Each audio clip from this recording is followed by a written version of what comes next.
Hello viewers, আশা করি সবাই ভালো আছেন। আজকে একটা গুরুত্বপূর্ণ বিষয় নিয়ে আপনাদের সামনে হাজির হলাম। বিষয়টা হচ্ছে আমাদের কিন্তু অনেক স্টুডেন্ট আ স্টাডি করার জন্য অ্যাব্রোডে যেতে চায়। সো সেই ক্ষেত্রে তাদের কিন্তু কিছু ডকুমেন্টস অ্যাপোস্টিল করতে হয়। আগে এই জিনিসটা কিন্তু আমাদের সরাসরি ম্যানুয়ালি গিয়ে কিন্তু আমরা আমাদের মন্ত্রণালয় থেকে বা অন্যান্য যে জাতীয় ইউনিভার্সিটি এখান থেকে আমরা করতাম। বাট এখন কিন্তু এটা অনলাইন হয়ে গেছে। আমরা কিন্তু চাইলে অনলাইনে ঘরে বসে আমরা কিন্তু এটা করতে পারি। তো আমরা ফোন থেকে কিভাবে এটা করতে পারি আজকে এটাই আমরা শিখব। কম্পিউটার দিয়ে তো অবশ্যই করা এটা যায়। বাট আপনি যদি চান আপনার নিজের ফোন থেকে আপনি নিজে কিন্তু এটা এপ্লাই করতে পারবেন এবং খুব সহজে এটা সাবমিট করতে পারবেন। চলুন আমরা শিখি কিভাবে আমরা এটা সাবমিট করতে পারি এবং এর প্রসেসটা কি। সো আপনাকে প্রথমেই চলে যেতে হবে আপনার অ্যান্ড্রয়েড ফোনে এবং সেইখান থেকে আপনি ওপেন করবেন গুগল ব্রাউজার। সো আমি এখান থেকে চলে যাচ্ছি আমার ফোনের গুগল ব্রাউজার ওপেন করলাম। এবার আমার করতে হবে এইখানে দেখুন আমি আগে এখানে সার্চ বক্সে আমি সার্চ করছি মাইগভবিডি। মাইগভবিডি এখানে দেখুন মাইগভবিডি আমি আগে সার্চ করেছিলাম তাই আমার এখানে চলে আসছে সাজেশনে। সো আমি এখান থেকে ক্লিক করে দিলাম মাইগভবিডি, দেখুন উপরে লেখা আছে। সো এইবার আমি কি করব, আমার যে ফোনের উপরে থ্রি ডট আছে ডান পাশে কোনায়, সো এইখান থেকে আমি আমার যে টেক্সট অফ সাইট মোডটা আছে, আই মিন কম্পিউটারের মতো যে মোডটা, এটাকে ওপেন করে নিচ্ছি। দেখুন এখানে লেখা আছে টেক্সট অফ সাইট, এখানে আমি ক্লিক করে এটা ওপেন করে নিলাম। দেখুন এবার কিন্তু আমার ভিউটা আসছে, এটা কিন্তু কম্পিউটারে যে ভিউটা আসে এরকম একটা ভিউ আসছে। তো আপনি এটাকে হাত দিয়ে চাইলে কিন্তু বড় ছোট করতে পারবেন। দেখুন আপনি চাইলে একটু বড় করে নেন। সো এবার দেখুন এটার প্রথমেই লেখা আছে মাই গভ, ঠিকানায় সরকারি সেবা। সো এটাই আমরা ক্লিক করব। এটা কিন্তু আপনি চাইলে আপনার কম্পিউটার থেকে যখন ওপেন করবেন সেম দেখাবে। সো এখান থেকে আমি কম্পিউটারের মোডটা চালু করে নিয়েছি, যার কারণে এখানে আমাদের কিন্তু ওইরকম দেখাচ্ছে। বাট আপনি যদি শুধু ফোন থেকে এটা চালু না করে শুধু ফোন থেকে করেন সেক্ষেত্রেও আপনি পারবেন, কিন্তু এখানে তখন দেখাবে মাই গভ, পুরা লেখাটা কিন্তু আসবে না। যাই হোক এখানে আমি ক্লিক করে দিলাম। ক্লিক করার পরে এখানে দেখুন আমার একটা সতর্কতামূলক একটা বার্তা কিন্তু ওরা আমাকে দিয়ে দিয়েছে। এটা কেন দিয়ে দিয়েছে, যদি আপনার রেজিস্ট্রেশন করা থাকে, আই মিন এখানে যদি আপনার অ্যাকাউন্ট ওপেন করা থাকে সেই ক্ষেত্রে আপনার কিন্তু এটা নাও আসতে পারে। আর যাদের করা নাই, আই মিন যাদের এই অ্যাকাউন্টটা করা নেই সেই ক্ষেত্রে তাদেরকে এখান থেকে বলে দিচ্ছে যে আপনি পাসওয়ার্ডটা এইভাবে আপনাকে সেট করতে হবে। কিভাবে সেট করতে হবে দেখুন, পাসওয়ার্ডের ৮টা ডিজিট আপনাকে ব্যবহার করতে হবে। এর মধ্যে থাকতে হবে বড় হাতের এ থেকে জেড। হ্যাঁ, যেই অক্ষরগুলো আছে এগুলো আপনি ব্যবহার করতে পারবেন, একটা বা দুইটা যাই হোক। তারপরে আপনি ছোট হাতের যে অক্ষরগুলো আছে এখান থেকে আপনি ছোট হাতের অক্ষর ব্যবহার করতে হবে, এ থেকে জেড। তারপরে আছে আমাদের 10 থেকে 9 পর্যন্ত, এখান থেকে আপনি নিতে পারেন দুইটা বা একটা। এরপরে আছে আমাদের @, তারপর ক্লোন, অন্যান্য যে চিহ্নগুলো এখান থেকে এগুলো নিতে হবে। সো এই সবকিছু মিলিয়ে আপনাকে 8টা ডিজিট সিলেক্ট করে তারপরে আপনাকে কি করতে হবে, আপনার যে পাসওয়ার্ডটা এটা তৈরি করতে হবে। সো আমি দেখিয়ে দিচ্ছি আপনাদের রেজিস্ট্রেশন কিভাবে করবেন। আমি আবার স্ক্রিনটা একটু ছোট করে নিই। দেখুন একদম উপরে আছে রেজিস্ট্রেশন, এই যে তারপরে সাইডে আছে দাপ্তরিক। সো আমি রেজিস্ট্রেশনে ক্লিক করলাম। রেজিস্ট্রেশনে ক্লিক করার পরে একটু বড় করি, এখানে দেখুন লেখা আছে মোবাইল নাম্বার অথবা ইমেল। আপনি যদি চান যে আপনার এই অ্যাকাউন্টে আপনি মোবাইল নাম্বার এবং ইমেল দিয়ে ক্রিয়েট করতে চান সেই ক্ষেত্রে আপনি দুইটাই করতে পারবেন, কিন্তু অবশ্যই একটা যে কোনো একটা বেছে নিতে হবে। আর আপনি যখন একবার অ্যাকাউন্ট ক্রিয়েট করে ফেলবেন তখন এটা থেকে কিন্তু আপনি চাইলে অনেকবারই আপনার ডকুমেন্টস সাবমিট করতে পারবেন, বিভিন্ন ডকুমেন্টস আছে এখানে। সো অ্যাকাউন্ট করাটাই প্রথমে আমাদের একটা টার্নিং পয়েন্ট, এখানে কিন্তু অনেক রকম প্রবলেম আসে। সো আমি কি করলাম, আমার মোবাইল নাম্বার দিয়ে ধরুন আমি রেজিস্ট্রেশন করব। যদি আপনি ইমেল দিয়ে করতে চান সেক্ষেত্রে ইমেলে আপনাকে সিলেক্ট করতে হবে। দেখুন ইমেল সিলেক্ট করা যায় এবং মোবাইল সিলেক্ট করা যায়। যাই হোক এখন আমি মোবাইল সিলেক্ট করলাম, করার পরে আপনার নাম দিয়ে দিবেন। এখানে লেখা আছে আপনার নাম ইংরেজিতে। সো ইংরেজিতে আপনি এখানে লিখে দিবেন। লিখার পরে এবার নিচের ঘরে দেখুন লেখা আছে মোবাইল নম্বর। সো মোবাইল নম্বরটা আপনি এখানে এই ডিজিটে ক্লিক করলে দেখুন এখানে লেখা আছে +88। এটা হচ্ছে আমাদের বাংলাদেশের একটা কোড। সো এটাই থাকবে। এরপরে আপনার মোবাইল নাম্বারটা এখানে লিখে দিবেন। লেখার পরে রেজিস্ট্রেশন করুন এখানে আপনি ক্লিক করবেন। অবশ্যই আপনার যে ফোন নাম্বারটা এটা কিন্তু আহ, আহ, কোনো কোম্পানির যে রেজিস্ট্রেশন করা থাকে এরকম কিন্তু রেজিস্টার একটা মোবাইল নাম্বার হতে হবে। আপনার মোবাইল নাম্বারটা যদি রেজিস্টার্ড না হয় কম্পিউটার মোবাইল কোম্পানির, তো সেই ক্ষেত্রে কিন্তু আপনি অ্যাকাউন্ট খুলতে পারবেন না, এখানে আপনার পাসওয়ার্ডটা আসবে না। সো এরপরে আপনি রেজিস্ট্রেশনে ক্লিক করলেন। ক্লিক করার পরে আপনার দেখাবে যে একটা কোড, একটা 7 থেকে 8টা ঘরের একটা কোড আসবে। এবার এই কোডটা আপনার এই ফোন নাম্বার আর যেখানে আপনার ফোন নাম্বারটা আছে যে মোবাইলে আছে এই মোবাইলে আসবে মেসেজ অপশনে। আপনি ওখান থেকে কালেক্ট করে দেখে ওখানে লিখে দিবেন। লিখে সাবমিট করবেন, আপনার অ্যাকাউন্টটা হয়ে যাবে। সো এরপরে আমি চলে যাই। ধরুন আমি অ্যাকাউন্টটা এভাবে করে ফেললাম। সো এবার আমি চলে যাচ্ছি, যেহেতু আমার অ্যাকাউন্ট করা আছে সেই ক্ষেত্রে আপনাদের বলে দিলাম যে এইভাবে অ্যাকাউন্ট করতে হবে। আর যাদের অ্যাকাউন্ট করা আছে তারা কি করবেন, ডাইরেক্ট লগ ইন, দেখুন উপরে লগ ইন লেখা আছে, লগ ইন ব্যাকে যাই, ব্যাকে গিয়ে লগ ইন করি। তো এইবার দেখুন আমি এখান থেকে লগ ইন করছি। এই যে নাগরিক লেখা আছে, নাগরিক লগ ইন, এই নাগরিক লগ ইনে আমি ক্লিক করলাম। ক্লিক করার পরে এখানে আমার চলে আসছে যে আমি কিভাবে এখান থেকে কি দিয়ে আমি এটাকে লগ ইন করবো। সো দেখুন আমি এসে মোবাইল নাম্বারের ঘরে আমি ক্লিক করলাম। যেহেতু আমার পাসওয়ার্ড আর নাম্বার দিয়ে আগেই খোলা আছে, সো ডাইরেক্ট এখানে চলে আসছে, আমি সেভ করে রাখছিলাম তাই। সাইন ইনে ক্লিক করলাম। এবার দেখুন আমার কিন্তু এটা কিন্তু আমার লগ ইন হয়ে গেছে। এখানে দেখুন উপরে আবার নামটাও কিন্তু হচ্ছে মোহাম্মদ আনান হোসেন এখানে উঠছে। সো এবার আমি কি করব, দেখুন এইখানে আমার আছে হেল্প ডেস্ক। হেল্প ডেস্কে আপনি যদি ক্লিক করুন, দেখুন আমি দেখাই আপনাদের। হেল্প ডেস্কে এখানে একটা নাম্বার আসবে। এটা কিসের নাম্বার? এটা হচ্ছে তথ্য সেবা, কারিগরি সেবা বা ফি সংক্রান্ত সেবা। তথ্য সেবা হচ্ছে আপনি যদি আপনার যে অ্যাপোস্টিলটা করছেন এটা যদি ডিলে হয়, অনেকদিন হয়ে গেছে, সেই ক্ষেত্রে আপনি তথ্য সেবায় ক্লিক করতে পারেন। ক্লিক করার পরে দেখুন এখানে একটা নাম্বার দিছে আমাদেরকে, জাতীয় কল সেন্টার। এখানে 333 তারপর 0 তারপর 2 এই নাম্বার দিয়ে আপনি ফোন নাম্বার ফোনে ডায়াল করে আপনি যদি কল করেন তাহলে ওইখান থেকে কেউ ধরবে। সো তাদের কাছে আপনার প্রবলেমটা বললে উনি আপনার হয়তো প্রবলেমটা সলভ করে দিতে পারে বা কেন দেরি হচ্ছে সেটা আপনাকে জানিয়ে দিতে পারে। সো এটা আমি কেটে দিলাম। আমি এখন চলে যাব, দেখুন আমার যে অ্যাকাউন্টের ভিতরে আমি চলে যাই। অ্যাকাউন্টটা আপনাদের দেখাই। অ্যাকাউন্টটার ভিতরে আপনি যে প্রোফাইল লেখা আছে, প্রোফাইলে আমি ক্লিক করলাম। আপনি আপনার প্রোফাইলটা এখান থেকে অ্যাকাউন্ট ক্রিয়েট করার পরে আপনি আপনার প্রোফাইলটা এখান থেকে যে ইনফরমেশন এগুলো দিয়ে সেভ করে নেবেন।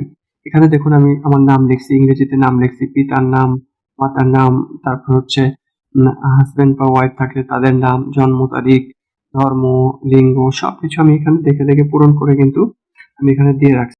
সো এইভাবে আপনাকে দিতে হবে। আমি রিয়েল যেটা আছে, আপনার ডকুমেন্টস রিয়েল যেটা আছে সেটাই এখানে আপনি দিবেন। আর নিচে এখানে দেখুন এই যে স্থায়ী ঠিকানা, অস্থায়ী ঠিকানা, বর্তমান ঠিকানা, এগুলো আপনার এখন যেভাবে আছে এইভাবে দিলেই হবে। বাট কিন্তু আপনার নাম, ফাদার্স নেম, জন্ম তারিখ, জাতীয় পরিচয়পত্র নাম্বারগুলো এগুলো কিন্তু যেরকম আছে আপনার ভোটার আইডিতে বা সার্টিফিকেটে সেরকম দিতে হবে। সো আমি আবার ব্যাগে চলে যাই। এবার আপনাদের দেখাই যে আবেদনের সর্বশেষ অবস্থা। তার মানে হচ্ছে এই যে দেখুন এক ঠিকানায় সরকারি সেবা, এটার নিচে লেখা আছে আবেদনের সর্বশেষ অবস্থা। এখান থেকে আপনি কি করতে পারেন, আবেদনের সর্বশেষ অবস্থা হচ্ছে আপনি যদি কোনো আবেদন সাবমিট করেন সেই ক্ষেত্রে এখান থেকে আপনি দেখতে পারবেন যে সেটার কি অবস্থা। আমি এটা ক্লিক করলাম। ক্লিক করার পরে এখানে দেখুন আপনার আবেদনের যে আপনার যে ফোন নাম্বার এটা আসছে, এর পাশে দেখেন লেখা আছে প্রোফাইল, দাখিলকৃত আবেদন, নতুন আবেদন, আবেদনের অবস্থা। তো আপনি যদি দাখিল করে থাকেন সেটা এখনো হয় নাই, সো আপনি দাখিলকৃত আবেদন মানে আমি দাখিল করে রাখছি, দেখি সেটার অবস্থা কি। সো এই যে আমি যেগুলো দাখিল করেছিলাম সেগুলো কিন্তু আমার দেখাচ্ছে। সো এইখান থেকে আপনি চাইলে আপনার যে দাখিলকৃত আবেদন এটা কিন্তু আপনি এটার ভিতরে প্রবেশ করে দেখতে পারেন বা এখান থেকে আপনি দেখতে পারেন যে সেটার অবস্থা কি। দেখুন আমি টানলে এদিকে যাচ্ছে। এটা দেখুন আমি যে কমপ্লিট করে ফেলছিলাম, অনুমোদন দেয়া হলো। তার মানে আমার এটা কমপ্লিট করা হয়ে গেছে সবগুলো। যদি কমপ্লিট না হতো, সেই ক্ষেত্রে আপনার এখানে শুধু লেখা হতো যে আবেদনের অবস্থা বা কার্যক্রম চলমান, এরকম একটা লেখা হতো। সো অনুমোদন দেওয়া হয়েছে মানে আমার এটা কমপ্লিট হয়ে গেছে। তাছাড়াও আবেদনের একটা নাম্বার আছে দেখুন, ট্র্যাকিং নাম্বার ১০৫, ১০৪, ১০১, ১০২, এগুলো দিয়েও কিন্তু আপনি সহজেই দেখতে পারেন। যেমন আমি আবার ব্যাকে যাচ্ছি। এখানে দেখুন লেখা আছে আমাদের ট্র্যাকিং নাম্বার। এই যে ফোন নাম্বারটা এটার নিচে। তো আমি যদি এখানে ১০১ দেই বা ১০২ দেই, ২ দিলে আমার ওখানে ১০২ এ যেই আবেদনটা ছিল সেটা কিন্তু ডাইরেক্ট চলে আসবে। এখান থেকে দেখুন আমার ডাইরেক্ট দেখাচ্ছে এবং এখানে কয়টা অপশন দেখুন, সংরক্ষণ করা, আবেদন সংগ্রহ করা, সংশ্লিষ্ট দপ্তরে প্রেরণ, কার্যক্রম চলমান, তারপর হচ্ছে অনুমোদন দেওয়া। তার মানে এগুলো ধাপে ধাপে আমাদের কমপ্লিট হয়ে তারপর ডাউনলোডে আসছে। তো ডাউনলোডে কিভাবে, এই যে নিচে দেখুন ডাউনলোড, এই ডাউনলোডে আমি যদি ক্লিক করি, এবার আমার চলে যাবে কি, আমি যে অ্যাপোস্টিলটা ওখানে সাবমিট করছিলাম এবং এটা যে করে দিছে ওরা, এটা সবকিছু দেখাচ্ছে দেখুন। এই যে আমার নিচে গেলে আমি যে সাবমিট করছিলাম, এটা সিগনেচার সবকিছু এখানে দেখাচ্ছে। এবং এখানে দেখুন আপনি হচ্ছে অ্যাপোস্টিল ডাউনলোড, আপনি যদি ডাউনলোডে ক্লিক করেন তাহলে এটা কিন্তু আপনার ডাউনলোড হয়ে নেমে যাবে। সো এটাই হচ্ছে ডাউনলোড করার পদ্ধতি। এখানে ক্লিক করে তারপরে আবার ভিতর থেকে ডাউনলোড করতে হয়। সো এইবার আমি ব্যাকে চলে গেলাম। ব্যাকে চলে যাওয়ার পরে এটা তো আপনারা শিখলেন, এখান থেকে যে কোনোটাই আপনি আবেদনের করার পরে অবস্থান দেখতে পারবেন। সো আপনি যদি নতুন করে আবেদন করতে চান সেই ক্ষেত্রে আপনি কি করবেন, সেক্ষেত্রে দেখুন আমাদের নিচে যেতে হবে।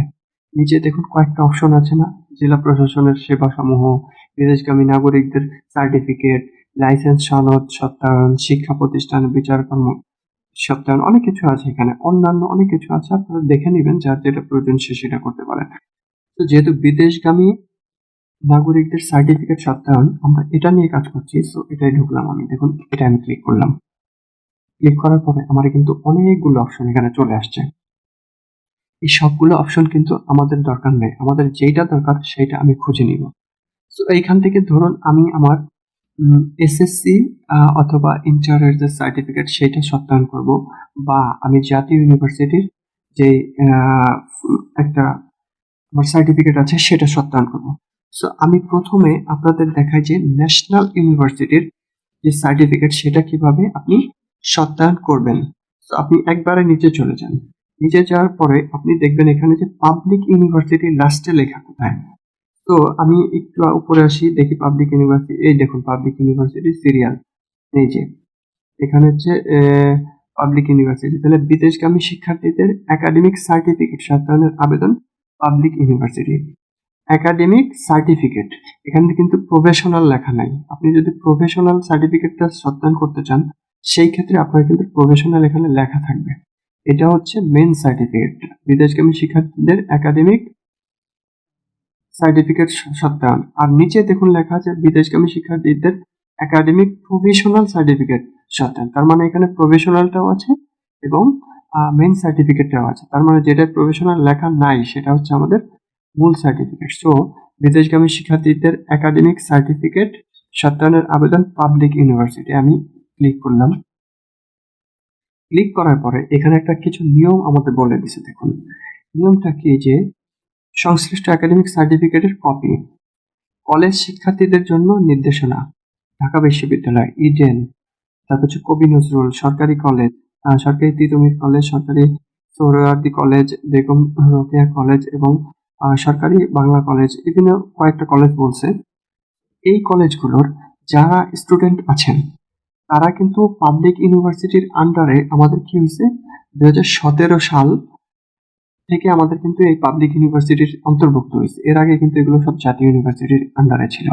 সো এখানে বলে দিছে যে 2017 সালের পূর্বে মানে আগে যারা শিক্ষার্থীরা সত্যায়নের জন্য ফাইল আপলোড করবেন তারা যেই সিলেক্ট করার যে অপশনটা সেখানে জাতীয় বিশ্ববিদ্যালয় সিলেক্ট করবেন।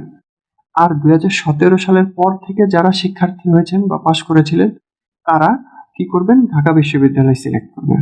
তার মানে 2017 সালের আগে যারা ছিল স্টুডেন্ট তারা কিন্তু ন্যাশনাল ইউনিভার্সিটির আন্ডারে ছিল, এই পাবলিক ইউনিভার্সিটিগুলো। এখন যেটা পাবলিক ইউনিভার্সিটি। আর এরপরের থেকে যখন পাবলিকের আন্ডারে চলে গেছে ঢাকা ভার্সিটির আন্ডারে, তখন কিন্তু আর জাতীয় ইউনিভার্সিটি নাই, এটা ঢাকা বিশ্ববিদ্যালয়ের আন্ডারে চলে গেছে। সো এই জন্য এখানে এটা বলে দিচ্ছে আমাদের। সো এটা আপনারা খেয়াল রাখবেন। এবার দেখুন আবেদন করুন, আমাদের যে উপরে একটা সবুজ কালারের বাটন আছে না, আবেদন করুন। সো এইখানে আমি ক্লিক করব, যেহেতু আমি আবেদন শুরু করতে যাচ্ছি। সো আবেদনে ক্লিক করলাম। দেখুন, যেহেতু আমি ধরুন ন্যাশনাল ইউনিভার্সিটিতে পড়ি, হ্যাঁ আমি ন্যাশনাল ইউনিভার্সিটিতে পড়ি এবং আমি 2017 সালের আগে পাশ করছি। তো সেই ক্ষেত্রে আমি কি করব, আমি এখানে দেখুন আমার লেখা আছে বরাবর পরীক্ষা নিয়ন্ত্রক নিচে। সো এই পরীক্ষা নিয়ন্ত্রকের নিচে ফাঁকা। সো এইখানে কিন্তু আমার ঢাকা বিশ্ববিদ্যালয় বা ন্যাশনাল ইউনিভার্সিটিটা চলে আসবে আমি যখন সিলেক্ট করে দিব উপর থেকে। সো আমি ন্যাশনাল ইউনিভার্সিটিতে পড়তাম এবং 2017 সালের আগে পাশ করছি। সেই ক্ষেত্রে আমি কি করব, আমি জাতীয় বিশ্ববিদ্যালয় সিলেক্ট করব, কারণ তখন এটা পাবলিক ইউনিভার্সিটি ছিল না। সো আমি বাছাই করুন এই ঘরটায় ক্লিক করলাম। ক্লিক করার পরে আমি নিচে খুঁজি এখানে কোথায় আমার ন্যাশনাল ইউনিভার্সিটি আছে, জাতীয় ইউনিভার্সিটি। এখানে দেখুন জাহাঙ্গীরনগর অনেক কিছুই আছে, আপনি ন্যাশনাল ইউনিভার্সিটি আপনার যেটা প্রয়োজন এটা খুঁজে নেবেন। সো এই দেখুন একদম লাস্টে লেখা আছে জাতীয় বিশ্ববিদ্যালয়। আমি জাতীয় বিশ্ববিদ্যালয় সিলেক্ট করছি। সিলেক্ট করার পরে দেখুন নিচে কিন্তু আমার চলে আসছে জাতীয় বিশ্ববিদ্যালয়, পরীক্ষা নিয়ন্ত্রক তার নিচে জাতীয় বিশ্ববিদ্যালয়। সো এটাই হচ্ছে আমাদের অনেকের এই প্রবলেমটা। আর উপরে যে বিশ্ববিদ্যালয় অন্যান্য দপ্তর, এখানে আপনার ক্লিক করার কোনো প্রয়োজনই নাই। আপনি যেটা প্রয়োজন শুধু সেটাই ক্লিক করে চেঞ্জ করে দিবেন। এবার আমার কি করতে হবে, নিচে চলে যেতে হবে। নিচে গিয়ে বিশ্ববিদ্যালয়ের নাম, এখান থেকে আপনি সেম একই রকম ওটাই ক্লিক করবেন, ওই ঘরের মধ্যে ক্লিক করে আপনি চলে যাবেন একদম নিচে। আবার দেখবেন জাতীয় বিশ্ববিদ্যালয় কোথায় আছে, ঢাকা বিশ্ববিদ্যালয় চট্টগ্রাম, এখানে জাতীয় বিশ্ববিদ্যালয়, এই দেখুন জাতীয় বিশ্ববিদ্যালয়। আমি এটা ক্লিক করলাম, জাতীয় বিশ্ববিদ্যালয় হয়ে গেছে। এবার কি করতে, যে ডিগ্রিটা আপনি পাস করছেন সেই ডিগ্রিটা কি ছিল, এটা কি স্নাতক ছিল না স্নাতক উত্তর ছিল? স্নাতক। ধরুন আমি অনার্স পাস করছি, স্নাতক দিলাম। স্নাতক দিলাম, পাশের সালটা আমি দিয়ে দিলাম ধরুন 2014। এবার পরিচিতি নম্বরের ধরন, তার মানে আপনি এখানে একটা পরিচিতি নাম্বার দিবেন, যেটা দেখে তারা আপনার এই যে ডকুমেন্টসটা এটা নির্দিষ্ট করবে যে আপনারই। সেক্ষেত্রে আপনি রেজিস্ট্রেশন নাম্বার দিতে পারেন বা রোল নাম্বার দিতে পারেন। সো ওই ঘরে আমি যখন ক্লিক করলাম তখন আমার অনেকগুলো অপশন দেখাচ্ছে কোনটা আমি দিতে চাই। ওই ধরুন রেজিস্ট্রেশন নাম্বারটা সিলেক্ট করলাম। এবার আসছে রেজিস্ট্রেশন নাম্বার। এবার নিচে পরিচিতি নম্বর লেখো, এই নম্বরটা আমি এখানে লিখে দিলাম। ধরুন আহ, একটা আমার যে রেজিস্ট্রেশন কার্ড দেখে আমি সেই নাম্বারটা লিখে দিব। আমি এমনি একটা দিয়ে আপনাদের দেখাচ্ছি।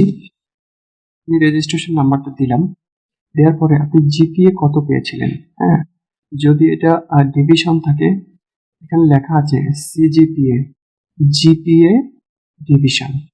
তার মানে আপনি যদি সিজিপিএ পান, ধরুন আপনি 3 পয়েন্ট পেয়েছেন বা 2.97 পেয়েছেন, এটা লিখে দিবেন। বা আপনি গ্রেড পেলে গ্রেডটা লিখে দিবেন। আমি এখানে ধরুন লিখে দিলাম 3.00।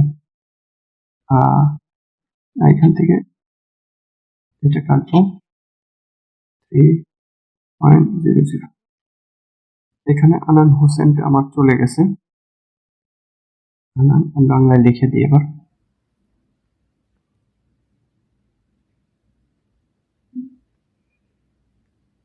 আনান হোসেন আমি লিখে দিলাম, নামটা চলে গেছিল, এটা এমনি কেটে গেছিল।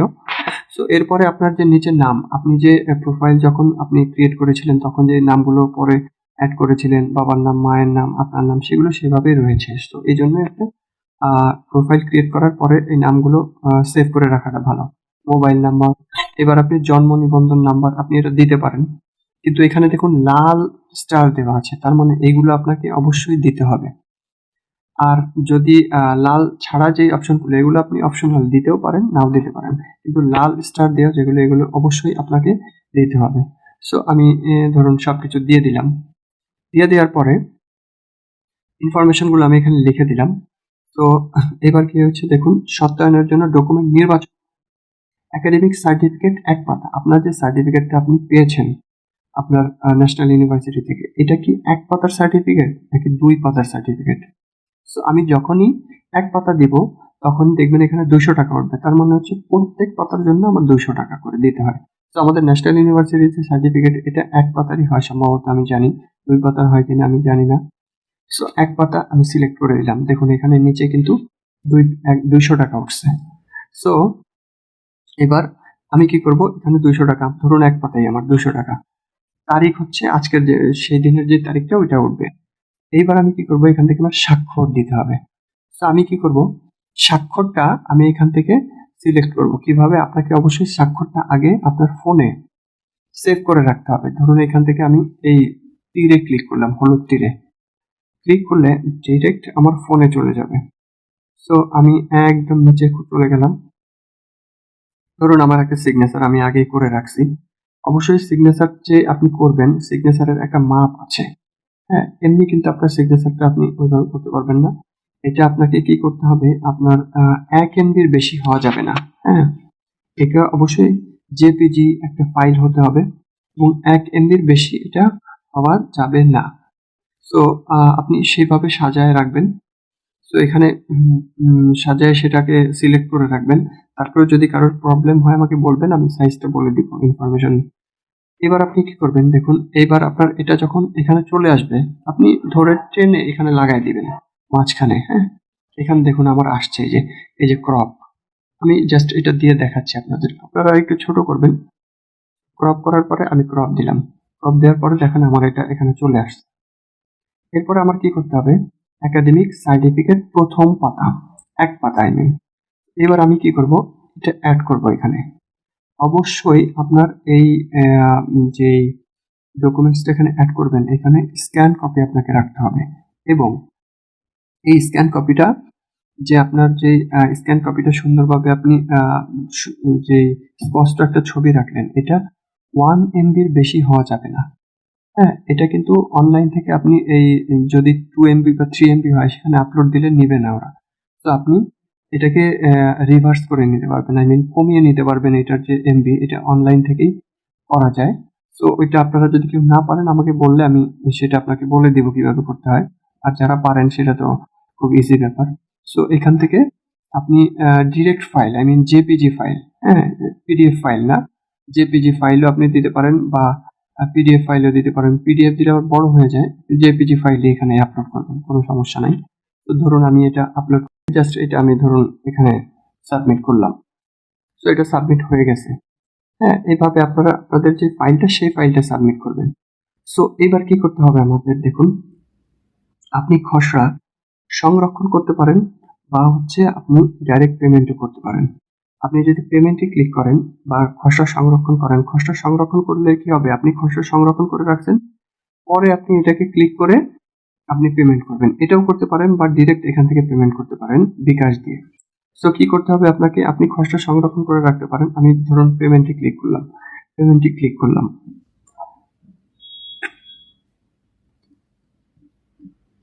পেমেন্টে ক্লিক করে দিলাম। যদি আমার ভুল হয় সেক্ষেত্রে ওরা কিন্তু দেখাবে, কিন্তু আপনি যদি সঠিক দেন সেক্ষেত্রে আপনার অবশ্যই একবারেই চলে যাবে। এই দেখুন আমার এখানে দেখাচ্ছে জন্ম তারিখ, আমার এখানে দেওয়া হয়নি। সো জন্ম তারিখে এই মাঝখানে চিপ দিলে আমার আসবে যে অক্টোবর 10, আবার ক্লিক করলাম আমি।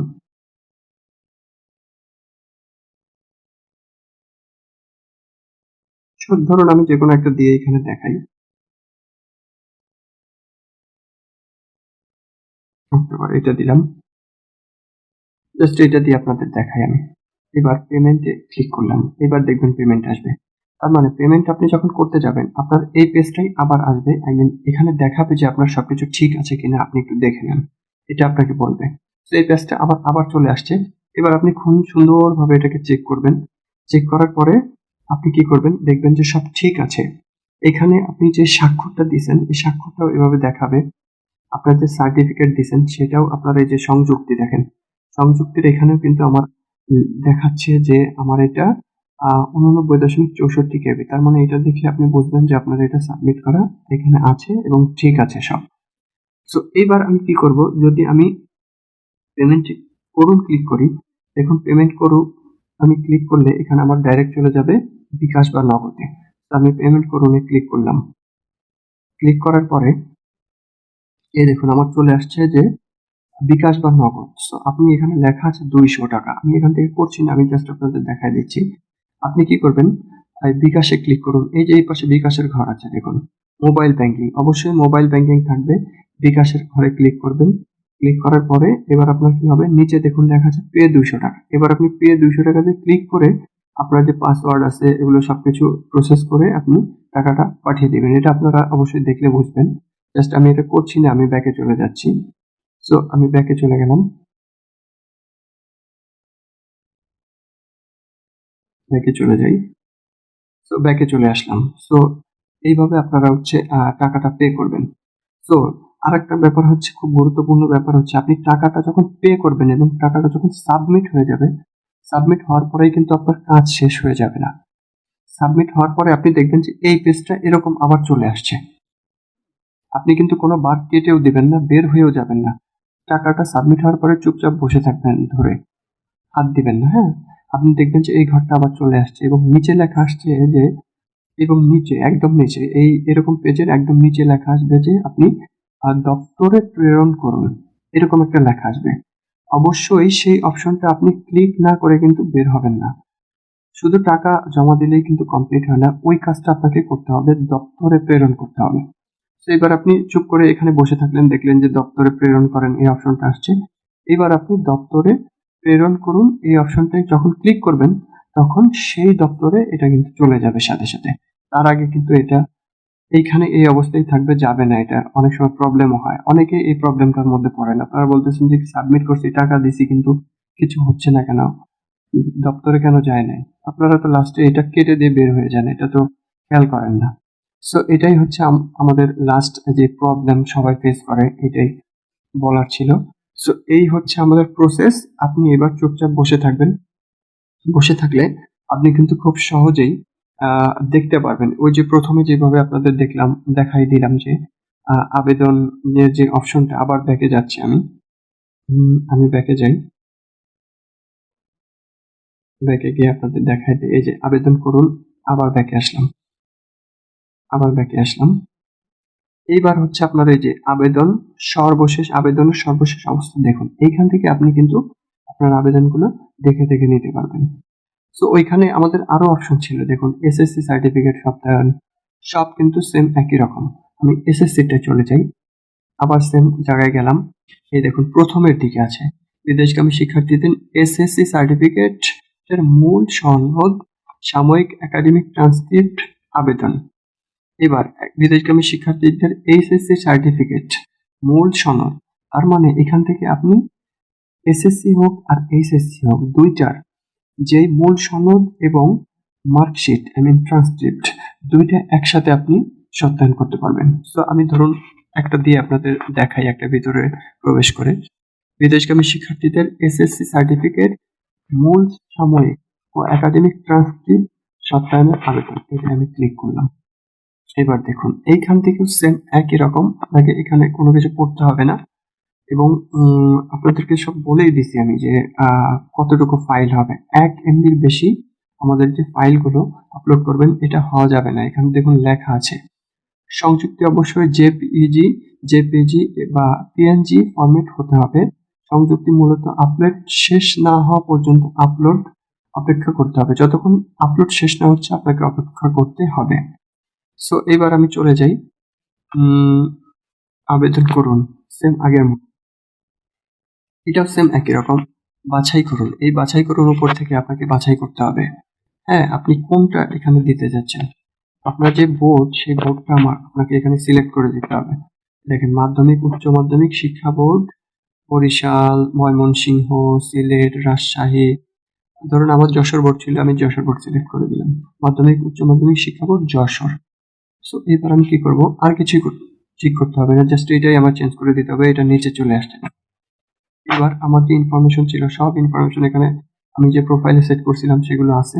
আর যেটা যেটা নাই ওটা আপনি এখান থেকে দিয়ে দিবেন, যেমন জন্ম তারিখ, মাসের সন, শিক্ষা বোর্ড, তারপর হচ্ছে জেন্ডার, এগুলো আপনি বসায় বসায় এগুলো পূরণ করে দিবেন সব দেখে। এবার দেখুন সত্যায়নের জন্য ডকুমেন্ট নির্বাচন, এসএসসি সার্টিফিকেট এবং এসএসসি ট্রান্সক্রিপ্ট। আপনি যদি একটা করতে চান সেক্ষেত্রে একটা দিতে পারেন, আপনি যদি দুইটাই একসাথে করতে চান সেক্ষেত্রে দুইটা দিতে পারেন। ধরুন আমি দুইটাই সিলেক্ট করে দিলাম, সেক্ষেত্রে আমার আসবে কত, 400 টাকা, সার্টিফিকেট এবং transcript, I mean marksheet. So এবার নিচে কিন্তু আমার বলা আছে, দেখুন আমি যে নিয়মটা আপনাদের বলে দিচ্ছি এটা এখানে লেখাও আছে, ফাইলের সাইজ সর্বোচ্চ 1 মেগাবাইট হতে হবে, আই মিন 1 এমবি, এর বেশি যাওয়া যাবে না। আপনি ফাইল সাইজটা করবেন, ধরুন কম্পিউটার থেকে আপনি ফাইল সাইজটা কমায় নিলেন আর 990 বা 900 কেবি এরকম করবেন। মানে হচ্ছে 1 এমবি থেকে 50 বা 100 কেবি কম, 900 কেবি, ধরুন 900 কেবি আর 100 যোগ করলে 1 এমবি হয়, সো 900 কেবি এরকম করবেন আর কি, 1 এমবির একটু নিচে থাকবে। এবার সংযুক্ত ফাইল অবশ্যই জেপিজি, পিএনজি এগুলোতে সেভ করে আপনাকে আপলোড করতে হবে। সেম একই রকম দেখুন, এসএসসি সার্টিফিকেট, এসএসসি ট্রান্সক্রিপ্ট, এই যে হলুদ চিহ্ন আছে এখানে আপনি ক্লিক করে আপলোড করবেন। এখানে আপলোড করার পরে আবার এখান থেকে দেখতে পারবেন ওই হলুদ চিহ্নের পাশে দেখবেন একটা চোখের আইকন আসছে। যখন আপনার আপলোড করা হয়ে যাবে তখন আপনি চাইলে এটাই ক্লিক করে আবার দেখতে পারবেন যে আসলে এটা কি আপলোড হয়েছে না হয় নাই। সো এইভাবে আপনি যাচাই করতে পারেন। এবার আমাদের যে টাকার অ্যামাউন্ট সব দেখাচ্ছে, এবার জাস্ট পেমেন্টে ক্লিক করবেন বা খসড়া আপনি সংরক্ষণ করে রাখতে পারেন, পরে আপনি এটার টাকা পেমেন্ট করবেন। তখন হয়তো আপনার বিকাশে বা নগদে টাকা নেই, আপনি এটা নিয়ে এসে পরে করতে পারেন, এরকম করা যায়। সো এই নিয়মটা তো আপনাদের শিখিয়ে দিছি আমি। এরপরেও যদি কোনো প্রবলেম হয় সেক্ষেত্রে আপনি আমাকে কমেন্টস করতে পারেন, আমি অবশ্যই উত্তর দিব। আর যদি কারোর এরকম প্রবলেম হয় যে ফোন থেকে প্রবলেম হচ্ছে, কম্পিউটার থেকে করতে চাচ্ছেন, সেক্ষেত্রেও আমাকে জানালে আমি কম্পিউটারে একটা ভিডিও করে আপনাদের মাঝে দিব যাতে আপনাদের উপকার হয়। কারণ আমি ইদানিং দেখছি এই জিনিসটা আমাদের খুব প্রয়োজন হচ্ছে। আমাদের অনেক স্টুডেন্ট বাইরে যাওয়ার জন্য তাদের যে ডকুমেন্টস অ্যাপোস্টিল করবে সেক্ষেত্রে বিভিন্ন হ্যারেন্স হচ্ছে, তারা সহজে করতে পারছে না, যার জন্য আসলে এই ভিডিওটা করা। আর কম্পিউটারের দোকানগুলোয় গেলে কিন্তু তারা অনেক টাকা এটা চার্জ করে ফেলে। আপনি যেটা নিজেই ঘরে বসে আপনার ফোন দিয়ে ইচ্ছা মতো আপনার মতো করে আপলোড করে সুন্দরভাবে করতে পারবেন।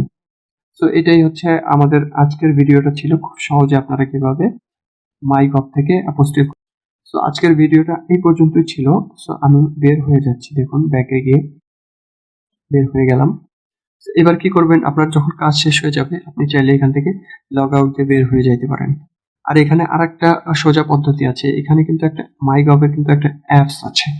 আপনি চাইলে আপনার এই অ্যাপসটা এখান থেকে, আই মিন প্লে স্টোর থেকে মাইগভ এই অ্যাপসটা ডাউনলোড করে আপনার ফোনে কিন্তু আপনি রেখে দিতে পারেন। সেখানে লগ ইন করে আপনি যখন খুশি সেটা দেখতে পারেন, সেখান থেকে অ্যাপ্লাই করতে পারবেন। এরকম একটা সফটওয়্যারও তারা তৈরি করে দিয়েছে।